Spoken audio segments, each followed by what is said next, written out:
Hello and welcome to the Vinyl Sanctuary. My name is Christian and I hope that you will join me in taking refuge in records.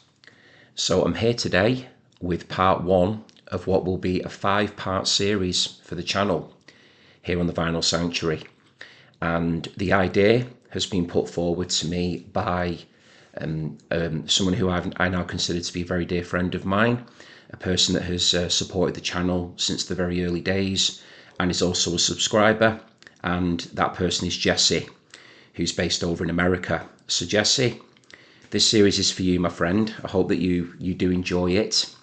So with it being the first part, I'll do a little bit of an intro to what people can expect who are tuning in, give you a little bit of an insight into my thinking as to how I've gone about approaching the series that we're about to do, and take it from there. Okay, so Jesse had the idea of me having a look at all the albums in my vinyl collection which have got a colour in the title.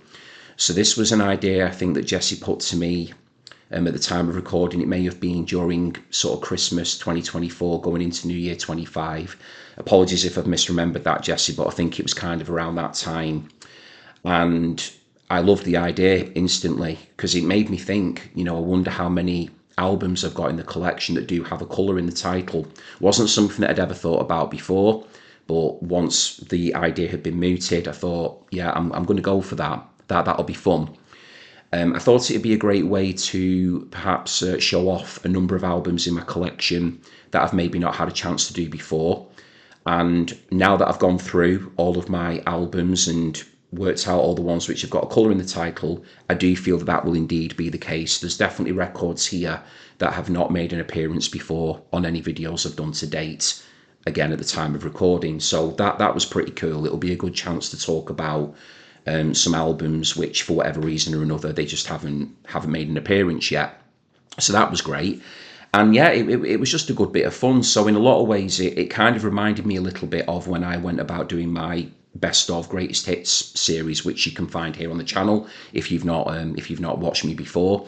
But I'm going to do things a little bit differently with the colours. So what I've done is I'm not going to rank any of them this time around. I'm just going to show you what I've got, talk about them, hold up the albums, which is kind of standard Vinyl Sanctuary stuff. Show you the front and the back. If it's a gatefold, I'll show you the gatefold. Any lyric sheets, inners, stuff like that, I'll show them off.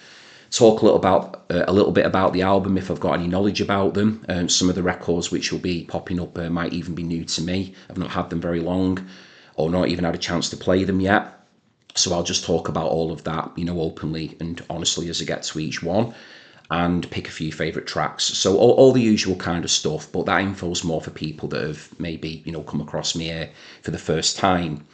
So the way that I did it in the end, as I mentioned, we've got 5 parts coming up. So I've managed to batch my albums into five bundles really, and I've split them up into colours. So there's a couple of colours that I've bunched together for each part, and then in a couple of cases towards the end, I think there might even be like 3 or 4 colours which I've batched together. But it works out like a pretty even split, and I've done it in a way where I'm not showing any more than 20 albums off at any time.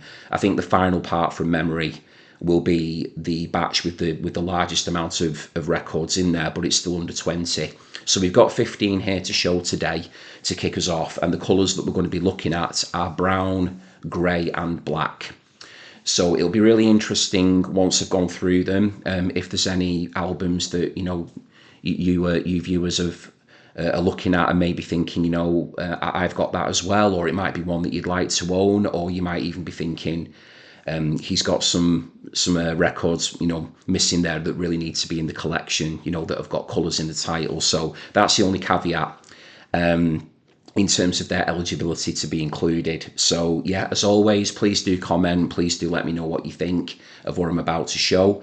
Just trying to think of what else to mention. So yeah, what I did do with these as well is I did include greatest hits. I've included live albums if there were any live albums that have got colours in the title, compilations, all that kind of stuff. They've all been included. It isn't just studio albums that I've focused on for this particular series, although again they're all albums, so no singles, no EPs, anything like that. I wanted to keep them just as albums.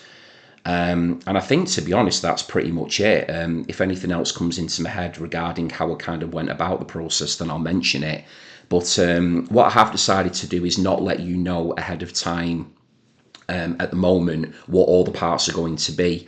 So what I'll do is when I get to the end of this video, I will give you a heads up as to what part 2 will be, because I'd love to have you all return, watch me again, and maybe come back ready for next time with a list of the colours that I'm going to be showing in part 2. So I'll give you a heads up on that one, and then maybe you can share with me some of the albums in your collection or personal favourites that have got colours in the title that are in keeping with the colours that I'm actually showing in any given vid. So we've got brown, grey and black to do now, so there's 15 albums in total. Let's get into it. That was just a little bit of an intro really for what to expect. I won't be running through all of that, spiel for each video, because it's going to be a series, so I've kind of got that bit out of the way now, and now I can get into the actual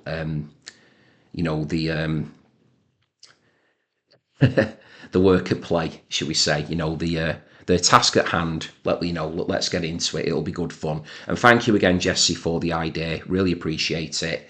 I just enjoyed working through what I had and found it really interesting to prepare for it. Okay, so sit back, everybody. Hope you enjoy it, and let's get into it. Okay, so I've only got one album to show you representing brown, and it is a brand new album for me, so I have not even had a chance to play it yet, but only one brown in my entire vinyl collection, which was quite something. So I only acquired it very recently, don't know anything about the album, maybe save a track or two, so it's a new one, but we'll get into it, and then if you've got any opinions on it, then please do share them in the comments. So coming up first, it was released in 1975. We've got Elton John with Captain Fantastic and the Brown Dirt Cowboy. So there's the brown getting in, there we go. Look at that for a cover art as well, eh? Very, very distinctive, very eye-catching. Just a great illustration, just superb, really well done. So I'll take the records and all the bits and pieces out, because there's quite a bit to show here, and then we'll have a little chat about this one, and then I'll move on because it's a new discovery. Okay, so first of all, let's show you that front cover again. There we go. There's the back. Then we will open it up, the gatefold. You can see hopefully everything there. It's just the band members, Elton and his crew. There we go. Try and get that in there for you. Hold it up a little bit so you get a chance to look. You get the words and everything at the bottom. Then that brilliant illustration. It goes across the back sleeve as well. So let me try and get that in if I can. There we go. So that's the cover. You see the record there itself. And then we've got in here some lovely bits and pieces that I've not even really had a chance to go through yet. So we've got lyrics, got a lyric booklet here. So this looks fantastic all the way through. So it's got the original lyric booklet. It's just got some various photographs and credits and all kinds in there. So it looks great. Acknowledgements there at the back on there as well. So that's lovely. Nice lyric booklet, pamphlet, if you will. Then we've got one here called Scraps as well. It's got like a comic strip there on the back. As I say, just being completely honest, not really had a chance to work for any of this yet. So yeah, this has been done like a scrapbook. So we've got various newspaper clippings here by the look of it. Again, lots of photographs. Nice combination, with pictures there as well. A bit of paraphernalia. Looks like a bag of chips there as well, and there's all kinds there. Kind of Nuki Brown Ale there as well. Various singles. So this is great. This looks fantastic. And then the life and loves of Elton John there. Looks like the beginning of that comic strip that I was just talking about. Yeah, it goes across there. So that's that. And then we also have in here as well look to be a poster. Yes, it is. It's a poster. Check it's all, yeah, all beautifully still in check of the front cover. There we go. So that is a beautiful copy, really beautiful copy. The vinyl itself is in gorgeous condition as well, but it's lovely to get a record, that's got all those original bits and pieces inside, because it doesn't always happen, not often, really. When you're acquiring records, or if you're coming across them years and decades after their original release, sometimes these things go to the wayside, or in that case with a poster, it could have been or was maybe put on the wall at some point and then was never returned to its actual record. So yeah, it was really nice there just to be able to go through and show you all of that. So I think we're off to a very fine start with the colour series. Okay, I'll just pop that in there that way, like that. Just get that in. I like to make sure that everything's all put away and tucked away neatly before I move on to the next stage of anything that I'm showing off. So there we go. So as I've mentioned, not heard it yet. Very much looking forward to playing it though. I feel like this is going to be my year where I really start giving Elton John a lot more time, because I think I took him for granted, to be quite honest. I heard him all the time growing up, all the time.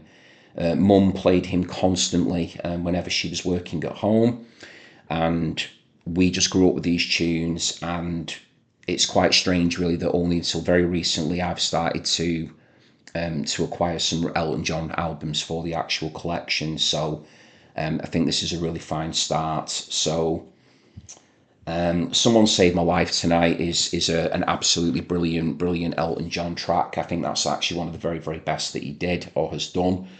I also have heard Better Off Dead here before as well. Certainly heard Better Off Dead. We All Fall in Love sometimes rings a bell too, but this wasn't really an album that I ever recall Mum playing at home. She used to stick pretty much really to the greatest hits, and I'm not sure if there were any tracks that were on that appear here, but I know that I've heard those songs certainly in isolation, probably just heard them through television, or watching live performances on YouTube or TV, stuff like that. So yeah, can't really say much more than that from a musical standpoint. I do believe it is one of his more critically acclaimed records. I mean, Elton has got a huge catalogue and a lot of great albums, and I do feel that this, I might be wrong saying that, I'm just going off what I feel I've read in the past about it, that it is highly regarded. But for you Elton John fans out there, please do let me know what you think of the record. Do you think it's a good acquisition? Where do you rate it amongst his discography, and how do you feel it being an entry within Brown as well? So there you go. I've got my Brown represented there through Elton John. So that's kicking us off today. Okay, so now we're moving over to Grey. We've got two records here that fall into the Grey category, and then the rest are going to be black. So coming up next, we've got a hardcore group from Minneapolis. Fantastic band. These have definitely been on the channel before, and yeah, this record's been on the channel as well a couple of times actually, and it's a superb record from 1986.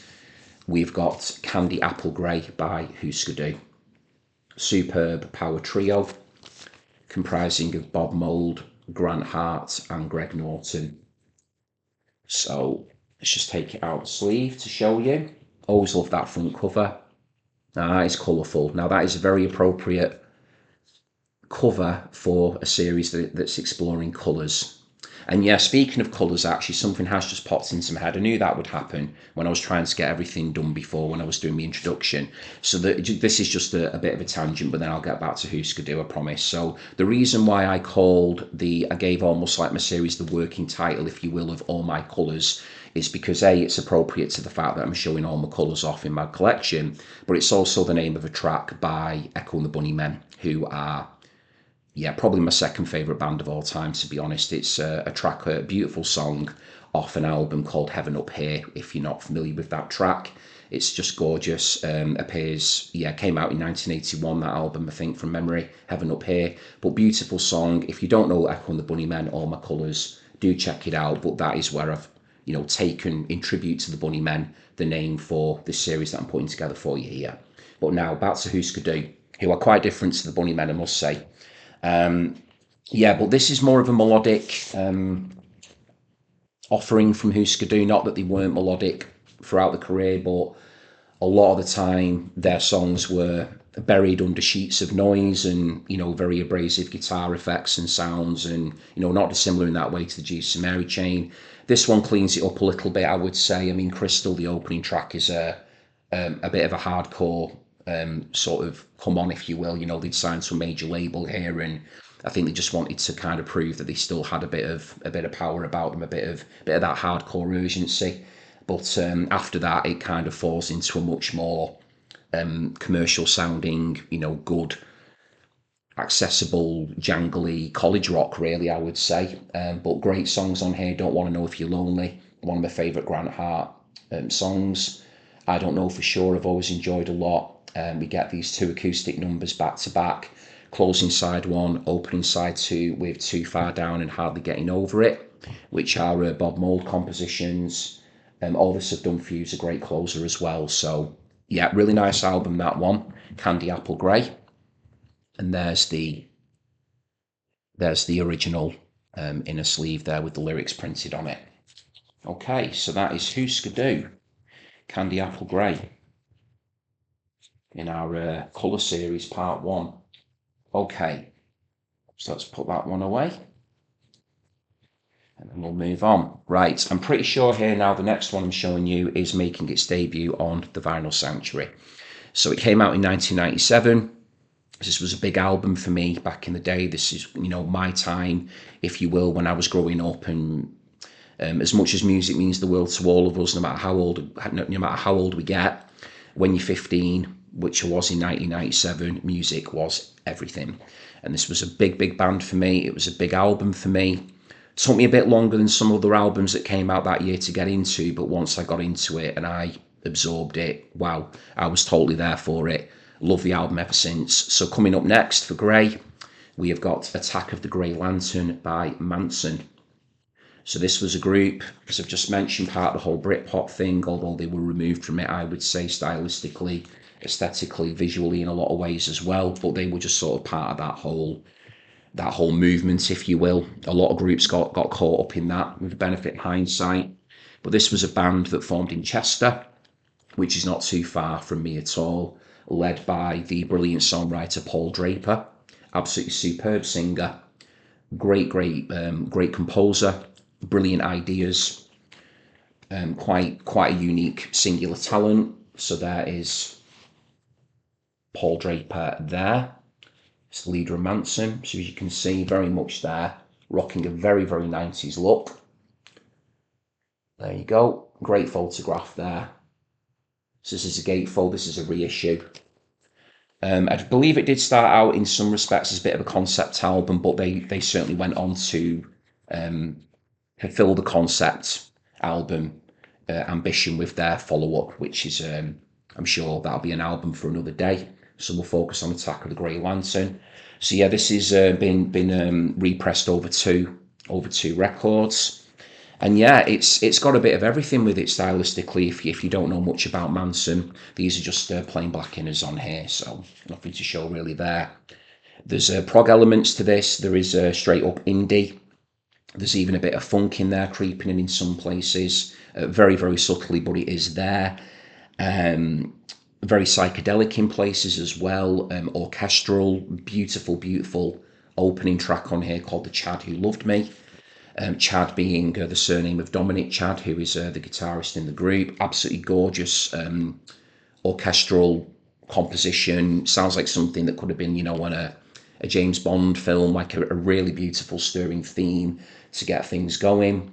Wide Open Space is the huge hit off this one. I mean, Wide Open Space really became Manson's signature track. If you're going to go away and listen to a song off this album, I would recommend that you listen to Wide Open Space if you're not already aware of it. But my personal favourite on here, along with Wide Open Space, is an absolute corker of a track called Stripper Vicar. Love the lyrics of it. Very, very clever, very humorous in a very northern kind of a way in terms of its lyrical themes, referring to, for instance, plastic scousers, which is something very synonymous with the North in terms of, the sort of the wordplay being used, and quite a bit of sort of localized slang in there, if you will, that type of thing. But a very clever song, great composition as well. She Makes My Nose Bleed is excellent. Dark Mavis to Close, Tax Loss. Honestly, there's so many great songs on that. It's a real epic, that one. Very underappreciated in my opinion within the whole sort of mid 90s, Britpop canon of records. It's one of those that for people who know it and have its fans. I mean, us Manson fans do love it to pieces, but I do feel that with the years, to follow, that it will be reappraised one day and recognised by many more people. I would like to think, for the classic that it is. But if you've never heard it, please do check it out. Mansun, Attack of the Grey Lantern. Okay, so now we're into the blacks, everybody.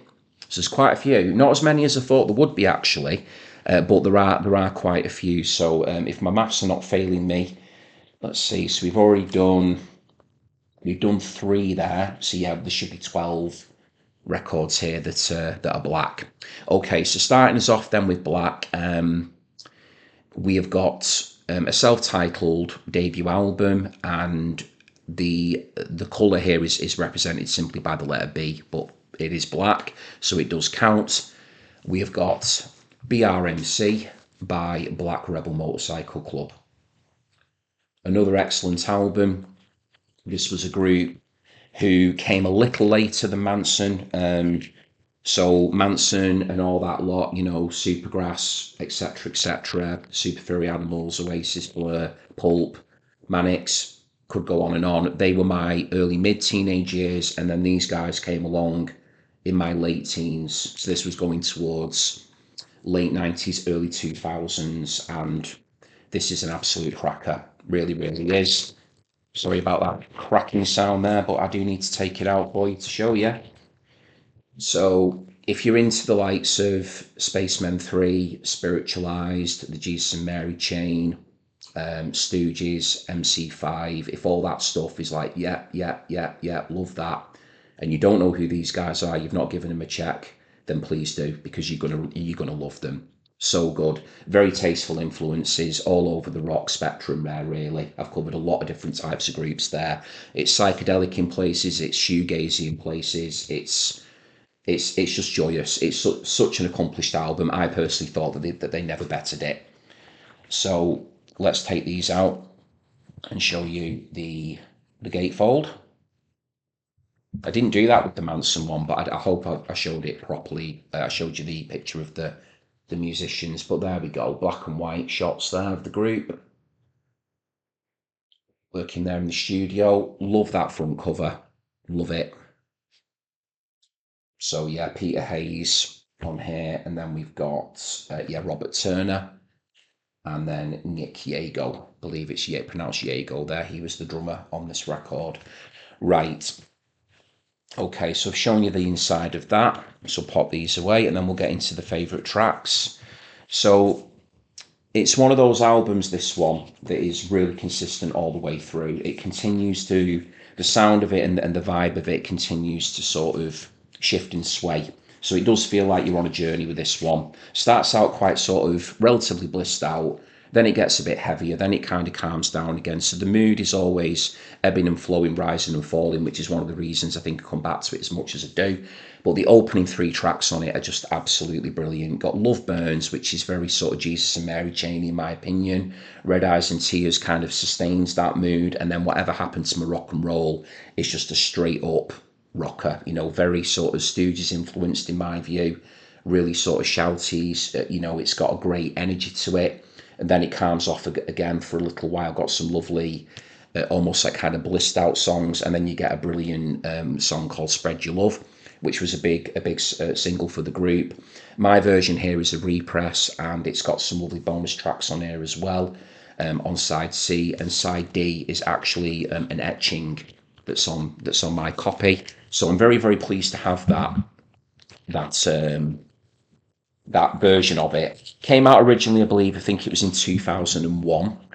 So yeah, it's getting on a little bit now, this one, but it's aged really well. It's got lovely production, and I think for me, whenever I listen to it, I just always go back to that time in my life. 19 years old. I watched them a lot live as well. Saw them in their very, very early days on one of their earliest tours in this country. So yeah, I've had a really good journey with the Black Rebels, and I'm always interested in what they're up to, what they're doing next. And yeah, a very, very important band to me. So along with Mansun as well, just yeah, takes me back to a special time in my life where music was everything. Although it is now, but it was really everything then. I had a lot more time to explore and get into it on a much deeper level. Although I try, I do try to carry on doing that now, and doing this channel is a great way to continue that love and passion for all things music. Okay, so moving on, our next black one is another one that's been on the channel before. Got some classic punk here, well, punk group based in London here in the UK. But this record again goes in lots of different directions, very ambitious in its scope. We have got the Black Album by The Damned. Great cover art here on this one. This is another gatefold, I think. No, it's not. I always think it's a gatefold, that one, and it's not. It is a double, but it's not actually been packaged in a gatefold. Always catches me off guard for some reason, that one. And then we've got a bit of a Children of the Damned style photograph there with the glowing eyes of the band members. Bit spooky, that. So yeah, this is superb. This one again, I really do love all these albums, to be honest. This has been another thing that was really nice, just to do them by colour, was just to see the kind of the different mix-up of genres and things we'd get. So yeah, Wait for the Blackout to start us off on side one is brilliant. I'll just mention a few to anyone who may not be familiar with the record, but again, this is a real journey, one that once you're kind of in it and you're just motoring along with it in places, and then other parts of it, it's just quite astonishing in terms of its production as well and the sequencing of the record.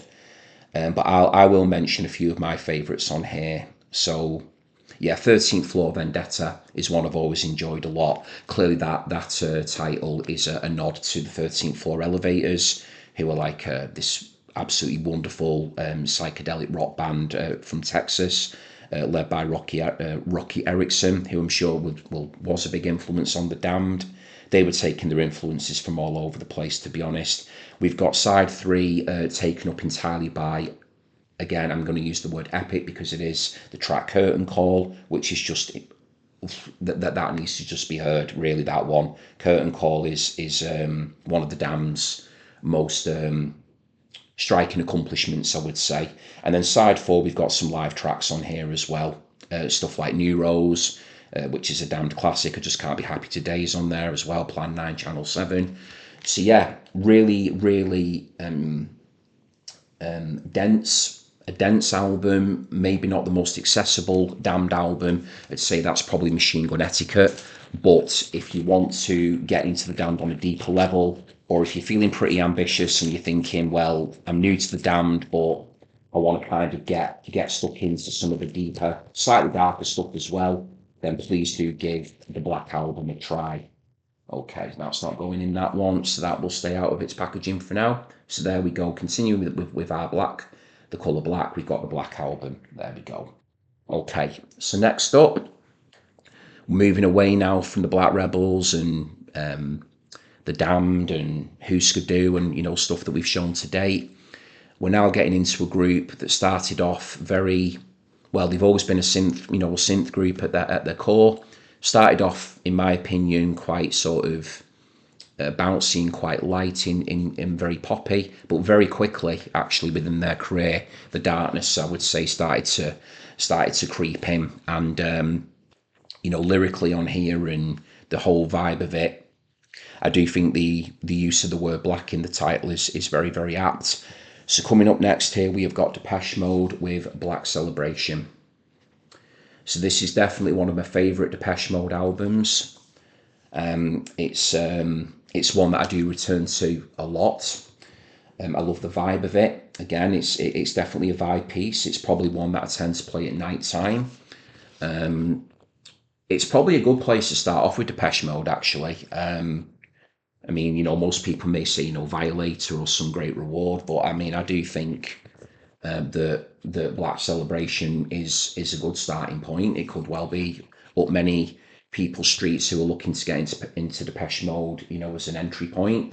It's certainly very tuneful, as you would expect, very melodic. Great use of programming, sequencing, synthesizers, etc. There's some really pleasing percussive elements in there as well. Dave Gahan as a vocalist is one of my all-time favourites. He sounds wonderful on here. But one of my favourite songs on here is actually sung by Martin Gore, and it's just a beautiful song from beginning to end. And that song is, let's see where it is on the track listings. Yeah, track number 3, A Question of Lust. Absolutely beautiful. One of my all-time favourite Depeche Mode songs, that one. It starts off very strongly with the title track, Black Celebration. We've got Stripped on here as well, dressed in black. So yeah, black is very much the theme here on this record. A Question of Time is brilliant as well. Sometimes, yeah, this is just a great album all the way through. New Dress as well, World Full of Nothing. Oh, what an album. Honestly, what an album. The only thing that's a little bit disappointing with my copy is that we've got all this. It looks like some sort of message or something that's been scrawled on there, and it's all been, well, I suppose quite aptly given the series. It's all been blackened out. But I got this like pretty cheap in a bargain bin in a record shop over in Germany. So I did actually buy this in Germany. So that aside, it plays perfectly well. It's a lovely copy in terms of the vinyl. I mean, it's got the original inner and everything. So the lyrics, some great lyrics on here, by the way, as well. I should mention that. Really strong in that regard. So yeah, if you fancy getting into Depeche Mode, and again, you maybe want to bypass, the more sort of famous and the more commercially lauded, critically lauded Violator, then maybe give that one a try. And you Depeche Mode fans out there, let me know where you rate it within their discography. Certainly a very big favourite of mine.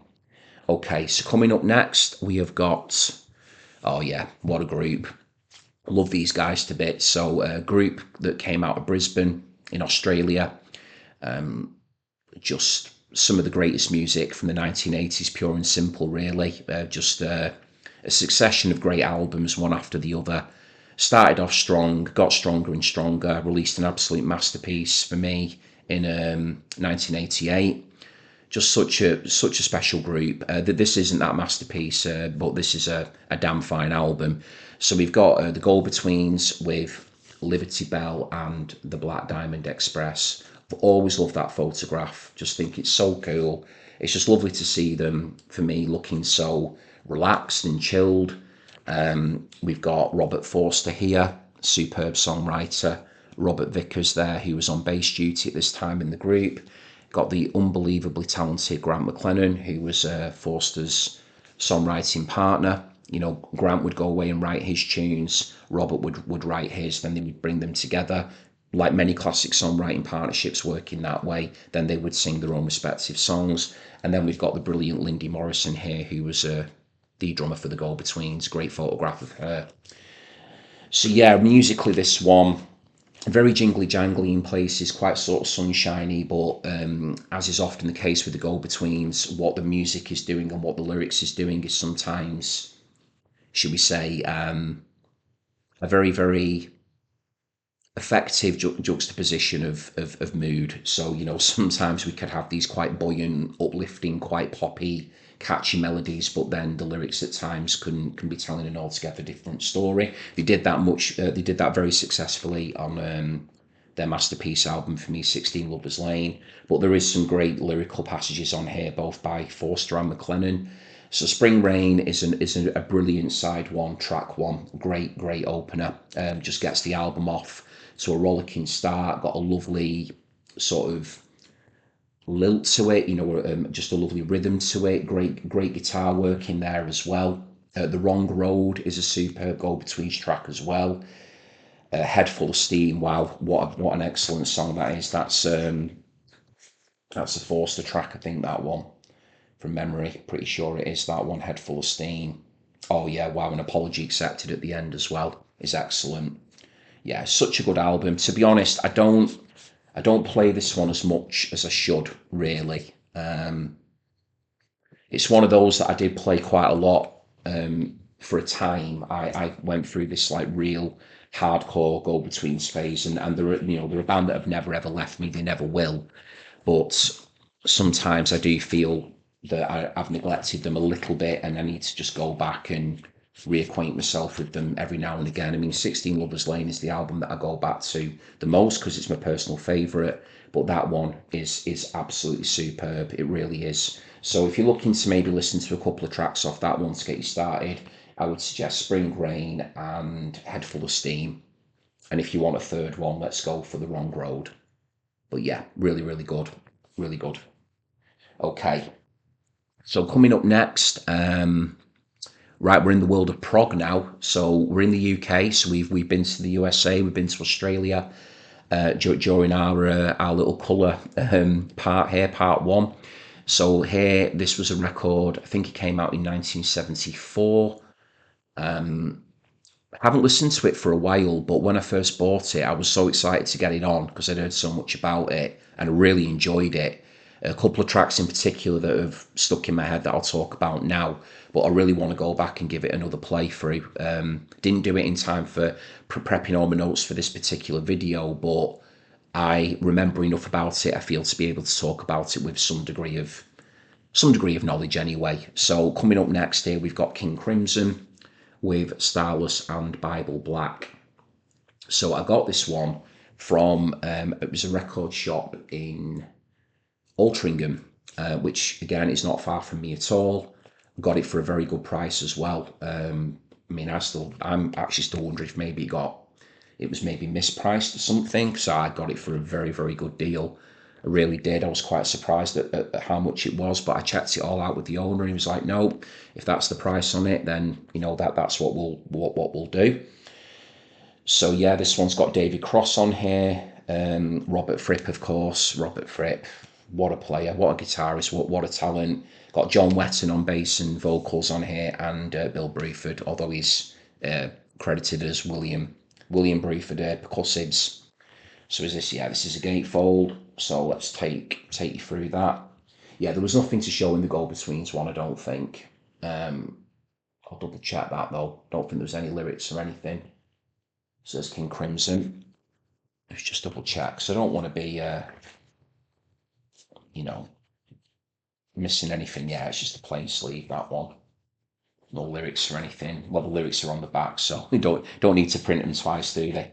Okay, so yeah, Starless and Bible Black. Loved Great Deceiver as soon as I heard it, the opener. The lyrics just drew me in straight away. Thought this is quite strange, this, lyrically, but really caught my attention. Loved John Wetton's voice on it as well. The Night Watch is one that I thought was superb. And just for anyone who's not heard it before, this is like a combination of both. I think it's live recordings and work done in the studio, and I think pretty much the vast majority of it is improvisational as well. So when you take that into account, that this is stuff that they're just playing it in the moment and just feeling it and going with it, it's pretty extraordinary, to be honest. But the one that I really wanted to mention, they are both instrumentals, is side 2. We've got the title track, Starless and Bible Black, which I just think is immense, but Fracture that's just on another level entirely for me. The guitar playing on that is just ridiculous. Like, it's absolutely ridiculous. The fretwork on that, the fingering, the style by Fripp is just, I mean, I've loved his playing for years, but when I first heard Fracture, I was, yeah, it was a bit of a wow moment. But side 1, there's some great stuff on there as well, we'll let you know. The Mincer, I enjoyed a lot as well. But I want to get back to this one pretty soon because it's one of them. I think if I'd have maybe kept listening to it more and more and more, I think its stock will increase with me as time goes on. But I've only played it a handful of times really since I've had it. But again, those tracks that I've just highlighted did make a sizable impression on me to the point where I wanted to talk about them today. So there we go. That's our next black entry. We've got Stylus and Bible Black by King Crimson. Okay. Right, so coming up next, here is a record that I have definitely had on the channel before, and it's confession time. So it appeared on a video that I did when I had been up to Edinburgh for a concert, and I did a vinyl hunt up in Edinburgh. So if you're interested in looking at that video, I will pop a link to it in the description box to this video, but I've still not played it. And I was just thinking, I was looking at it and thinking, why have I not played it yet? I was so excited when I got it as well. And yeah, I'm pretty sure I've not given this a spin yet at all. Although I know a couple of songs in isolation, but I've probably heard them since acquiring the album. Maybe I've just played them on YouTube or online somewhere. But no, I don't think I've spun it yet. So coming up now, we've got the Monks with Black Time. And for anybody who's not familiar or has heard of the Monks or is aware of them, these guys are an absolutely huge inspiration, like a cornerstone, if you will, of garage rock, really, psychedelic music, I would say as well, to a big degree. They have got, from the very, very limited amount that I've heard by them, a very, very full-on sound, very pumped up. I mean, they are also, you could say, have kind of pioneered that whole look of, a group taking an aesthetic, a very striking visual aesthetic, and really running with it. You get groups that came up after them. I mean, I'm sure, for instance, a band like Clinic, who I'm a huge fan of, who came out of Liverpool, when they all wear the surgical mask, it's almost like a uniform. That might even for them, I'm just speculating, could have its roots in a band like Monks, where it's taking a style and then presenting it over and over and over again. So you can see there as well, they've all got the tonsures there as well, all the band members. So they really, really went for the look, totally committed to it, which I do respect. I think that they were, all soldiers actually, stationed in Germany, I think, from memory. I'm just trying to check if it mentions it on the sleeve notes. And they were all serving and decided to form a band. And I'm trying to think if there's any here that I may have listened to. Huku definitely rings a bell. I think I've played that one maybe. I think I watched a black and white video of that one on YouTube somewhere. Monk Time as well. Complication perhaps I might have heard, but I really, really do need to give that a listen. I do. Don't know what's happened there with that one, everyone. I bought it, dead excited, but for whatever reason, maybe I just wasn't feeling it or in the mood for it, or other records were getting bought, or I don't know.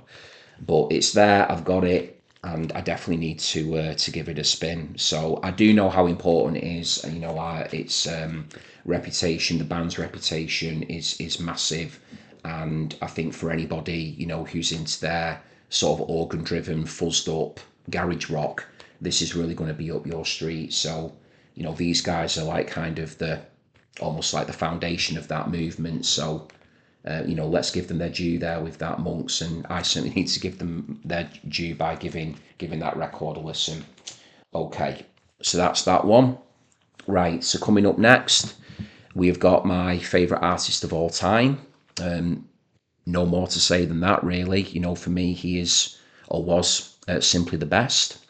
We've got Prince, and we have got the Black Album, which I believe is still to this day, I think it is still the most bootlegged album in history.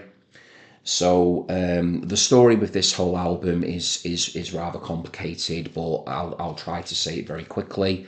So Prince was all set to release the Black Album, had an epiphany, decided that he did not want to put it out into the world. This is like, kind of top level stuff. Pulled it. So there was only, a certain number of copies in circulation. but he did decide to pull it, and then because it got pulled, then it got bootlegged all over the place. He replaced it instead with the album Love Sexy. That was seen as being the antidote to this thing that he produced, that he created, that he just did not want going out into the world. He thought that it had a negative energy to it, that it was, it was bad vibes, etc. So that is my very brief overview of the history of the record. So this here is not an official release of the Black Album. As you can see, that cover art alone, I think that was like from the site, the Sign of the Times era, that, which was a year or so before. It sounds awful. I'll be very honest with you, but it is a version of the album that I've got in the collection. I have played it quite a lot.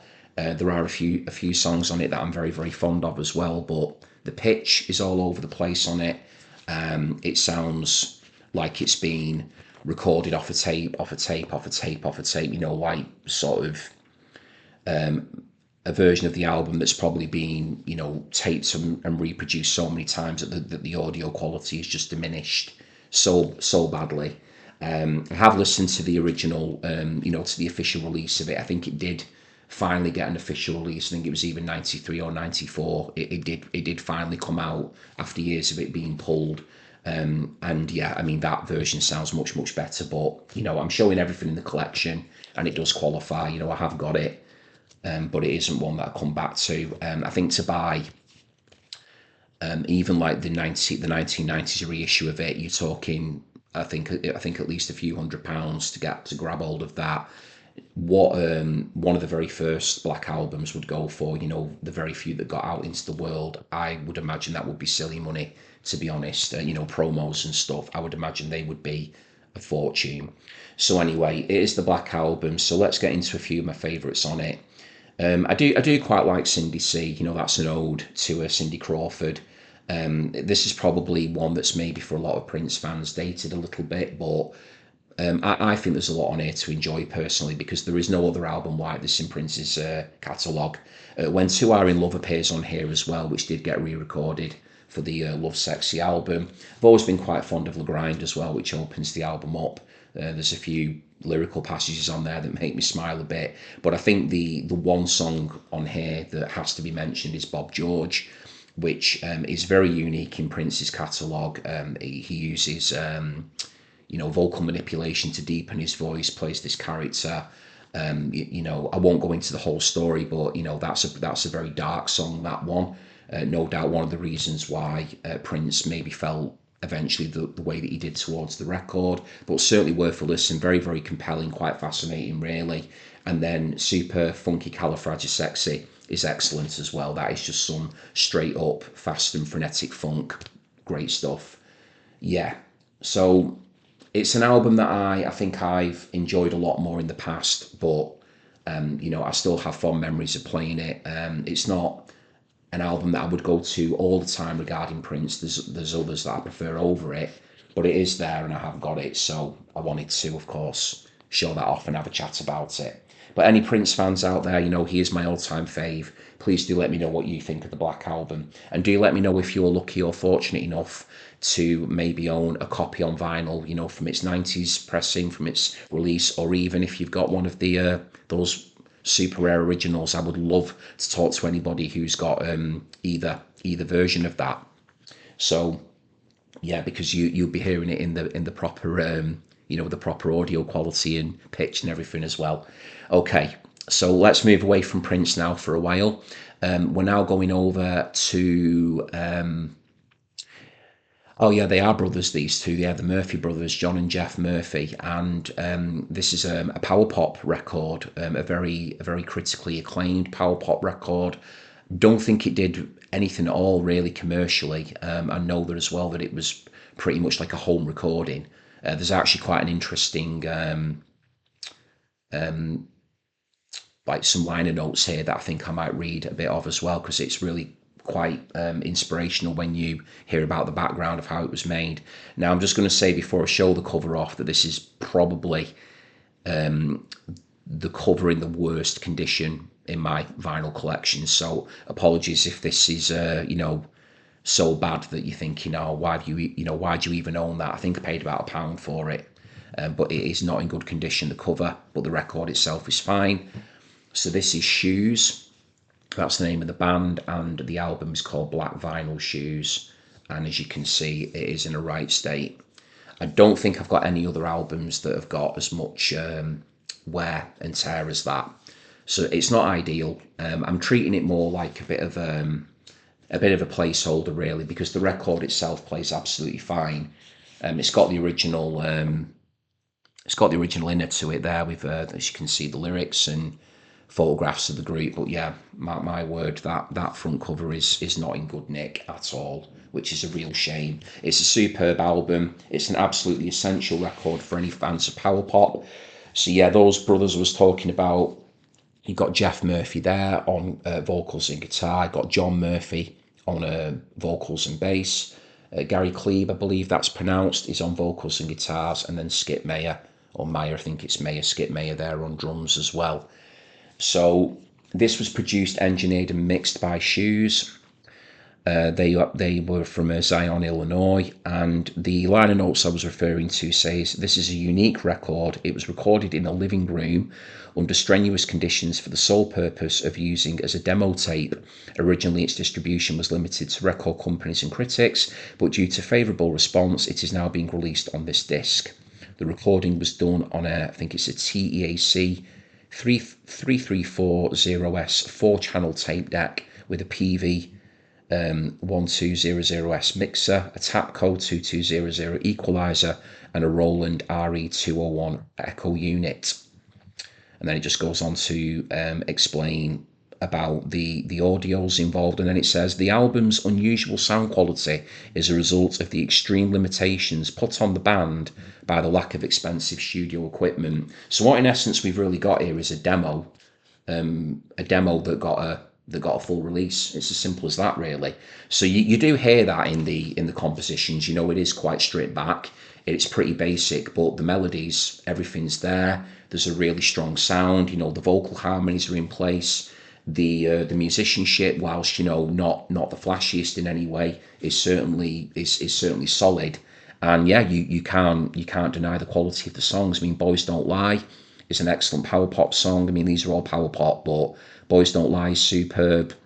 Writing a Postcard I like a lot. Do You Want to Get Lucky is probably my favourite song on the album. Very catchy, that one. Great, very typical power poppy themed lyrics, really. Get a lot of songs about love and loss and stuff in power pop. Someone Fine, A Capital Gain is worth a mention as well. But if you're going to listen to one track off that one, if you just want to explore power pop on a bit of a deeper level and you've not heard Shoes before, then please do listen to, I'll say two actually. Listen to the first two, Boys Don't Lie and Do You Want to Get Lucky. And I apologise if I've butchered the pronunciation there of any of that audio equipment. I just played it safe and just read them out numerically and did them by letter, just in case I was mispronouncing anything there. I think the only one that I was on solid ground there was Roland. But yeah, I just thought it was interesting to mention the fact that, its sound quality is down to the fact that it is a demo that got wider recognition and got released. Just shows you how good the band were. Okay, so moving on. We've now got 2 records coming up by the same artist, although they were released in different years. So this is an album that I've definitely spoke about on the album on the channel before. Love It to Bits. From 1978, we've got the Stranglers with Black and White. So we've got 2 colours mentioned there. Great front cover. JJ Burnell on the bass guitar, Hugh Cornwell vocals and guitar. JJ does vocals as well. Got Jet Black on drums, Dave Greenfield on keyboards. Excellent album. Lots and lots of different sounds on here. The moving away, I would say, from their more punkish beginnings. When we're talking 1977 with the likes of Rattus Norvegicus and No More Heroes. This came out in 78, so within 2 years they'd released 3 albums, which is pretty extraordinary in terms of their acceleration, their songwriting. Some great stuff on here. Nice and Sleazy is brilliant. Toiler on the Sea is one of my favourites as well. Curfew is absolutely amazing. Love that song, Curfew. And Tank as well. I have to mention Tank. great track. So even though the album is called Black and White, you actually listen to the record white to black. So the white side is the opener, the open is side one, and then black is side two. So yeah, really brilliant album, that one. Can't speak highly enough about it.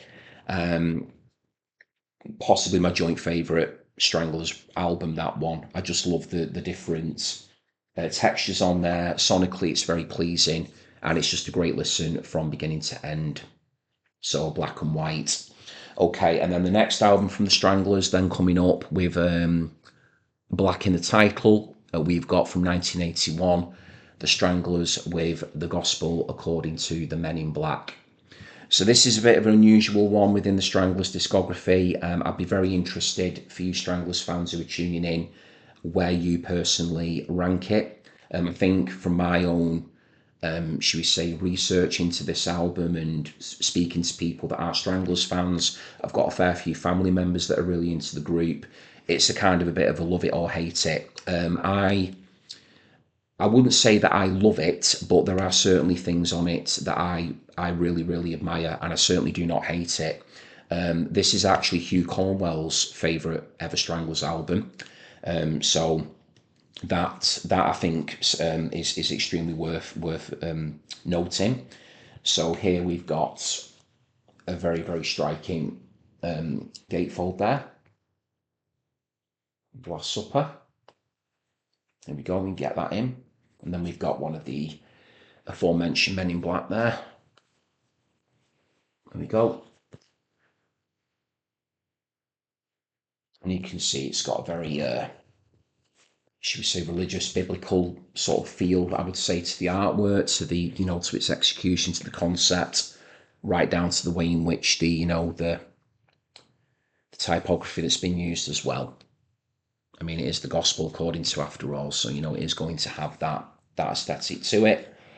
So yeah, one's worth mentioning. Well, I do love Waltz in Black, which is track one, side one. That's an instrumental.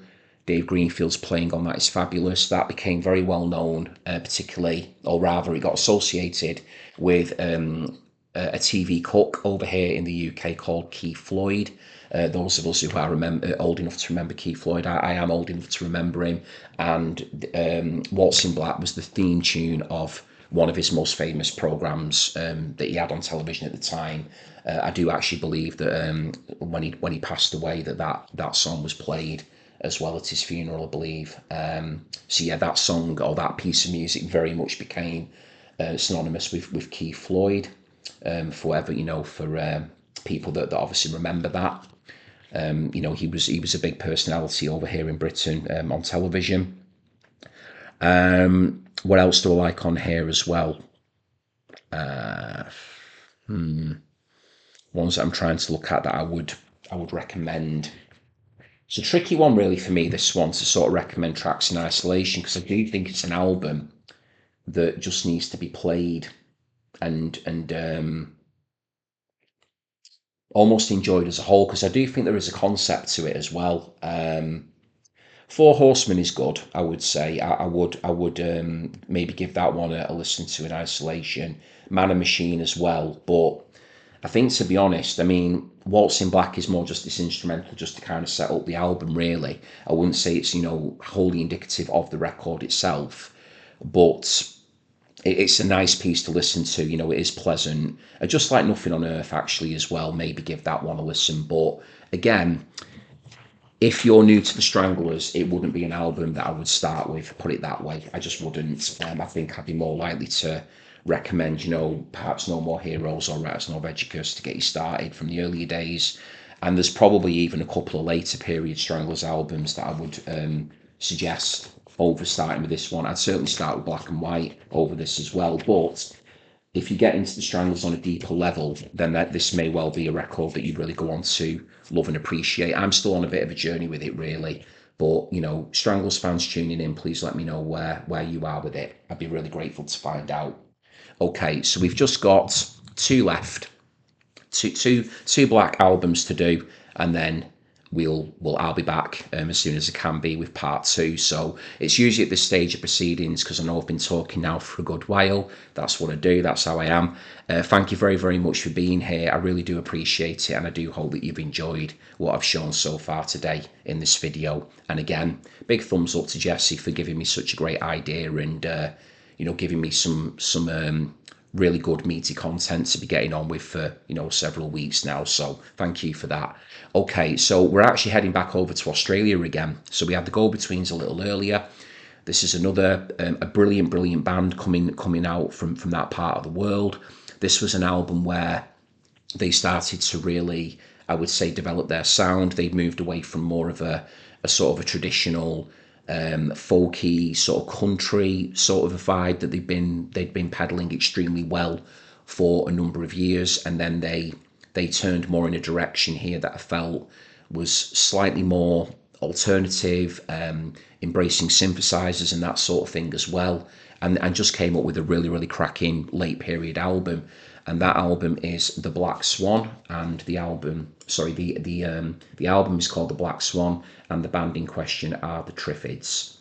So yeah, these are such a great group. I mean, along with the Go-Betweens, the Triffids, I would say, are my favourite Australian group. And I mean, I love the Church. I love the Birthday Party, Nick Cave. There's been some incredible music come out of Australia, but the Triffids and the Go-Betweens for me, I just think they're truly remarkable. So we've got David McComb here at the front. This is a brilliant photograph, by the way. Love the scene here that's going on, that's being portrayed. Leader of the Triffids here. Then we've got Evil Graham Lee. He's plays like pedal steel guitar. He's some player, very in demand, I believe, during his career. Brilliant player. Then we've got Owsley McDonald here, who was the drummer in the group. Superb. Got Martin P. Casey. Yeah, is it on bass? Yeah. Martin P. Casey there. Robert McComb as well. Actually, he's on drums there. Robert McComb, David's brother, but I think he played violin and all sorts of instruments, actually. So yeah, I think Owsley was the drummer. And then we've got Jill Burt as well over here, who has got a really lovely, unusual singing voice, and I think she played keyboards and synth and things as well. So she's for me, she really shines on this record, actually. She's got a great song on here that she sings called Goodbye Little Boy, which is superb. Too Hot to Move, Too Hot to Think is side one, track one, which I love a lot. But my favourite on here, I would say, is Falling Over You, which is just a great track. There's even a little bit of rapping on there, to a very slight degree, by David McComb. Gorgeous photograph there of a black swan. And then we've got the lyrics and everything there, so it's got the original in her as well. So yeah, this is just a lovely album, that one.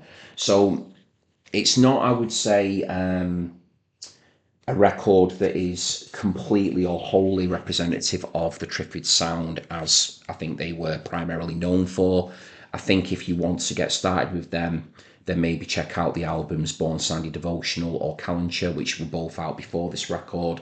But again, if you are looking to get into the Triffids on a slightly deeper level, and you want to maybe check out a sound that's a little bit more 80s, I do think the production's really good on this as well, actually. So even though they're embracing for them what was quite a hip and new sound, moving away from, should we say, more traditional elements when it comes to instrumentation, I do still think it sounds really good and sounds very fresh as well. That's definitely one I'm gonna spin sooner rather than later. But yeah, two songs on that one to check out will be Falling Over You and Goodbye Little Boy. But it's really strong all the way through, and I do love that cover art. I really do think it's superb, that. So that's The Black Swan by the Triffids. Okay, and now we're up to the last album, everybody, for this part. Swindon's greatest ever band, one of the UK's greatest ever bands. lyrical genius throughout their entire career, musical genius throughout their entire career. Love these guys. The only reason that they're about, at the end is because I'm doing all these records throughout the parts in alphabetical order. And the right at the end of the alphabet, pretty much, we have got the absolutely sublime XTC with Black Sea. It doesn't say Black Sea on there, but that's the name of the album. And for people who might not be aware, we've got the X, the T, and the C represented there at the top. That's nice and clever, isn't it? What a group. So Andy Partridge here, and we've got Colin Moulding here. So like McLennan and Forster really with the go-betweens, amazing songwriting partnership. Colin sings and performs his tracks, and obviously they all perform each other's tracks, but you know what I mean. And then he performs the songs that he writes as well. Then we've got the super talented Dave Gregory, brilliant musician, wonderful guitar player, great arranger, just a sublime talent. Him really brilliant, almost like the secret weapon in many ways of XTC. I've always kind of likened him in my head to John Paul Jones in Led Zeppelin. He's just got that. He's just ultra reliable, dependable, multifaceted, versatile. Rely on him to do anything and everything that you need. Just consummate musician. Love Dave Gregory. He's just brilliant. And then we got Terry Chambers here, who's an absolutely superb drummer as well. So great incarnation of the band at this point. What an album. Very, very sort of Ray Davies, I would say, inspired in places with the lyrics. It's got some of Andy Partridge's best lyrics on there, although there are some cracking Moulding songs as well. So Respectable Street, brilliant start. Some of the greatest lyrical passages in that Andy Partridge ever came up with. Generals and Majors is an absolutely stomping Moulding track as well. Living Through Another Cuba. I mean, honestly, there is not a bad song on here. This is so good all the way through. Wow, yeah, Love at First Sight's on here as well. Towers of London. Yeah, that is just an absolutely superb record. I mean, I've shown it on the channel before, but it's always one of those.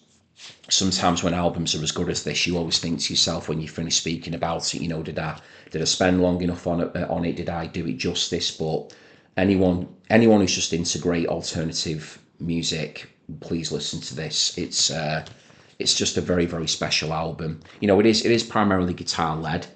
A massive influence on groups like Blur, for instance. Just going back to Britpop for a moment, because I showed Mansun a little earlier. It's very, very quintessentially English, I would say, in many ways. But XTC have got fans all over the world because people just cannot deny or turn their heads away from just their melodic brilliance. But yeah, this is truly one of their very, very best albums. And coming from XTC, they haven't got a bad album in their discography for me, but that is well up there.